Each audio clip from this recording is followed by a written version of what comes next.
Happy birthday মা। Happy birthday মা। ওরে আমার সোনা মেয়ে, কি খাবি বল? এই নে 500 টাকা ধর।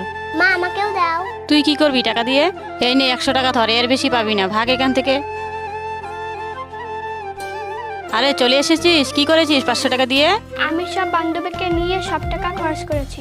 বাহ আমার সোনা মেয়ে, যা ঘরে গিয়ে বিশ্রাম নে। আর তুই কোথায় আগুন লাগিয়ে আসলি 100 টাকা দিয়ে? মা আমি তোমার জন্য জুতো নিয়ে আসছি।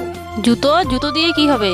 তুমি যে সেদিন রাস্তা দিয়ে যাচ্ছিলে। মা উহ, মা তুমি তো ঘরে মোবাইলটা দেখে আসলে।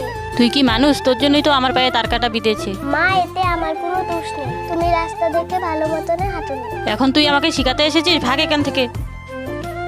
মা সেদিন তোমার পায়ে তার কাটা বেঁধেছিল, তোমার জুতোটা নষ্ট হয়ে গেছে, তাই আমি তোমার জন্য নতুন জুতো নিয়ে আসলাম। আমি তোকে খুব কষ্ট দিয়েছি সৎ মেয়ে বলে, তুই আমাকে ক্ষমা করে দে। মেয়েটি তার সৎ মায়ের সাথে কাজটি ভালো করলো না খারাপ করলো আপনারা কমেন্টে জানান।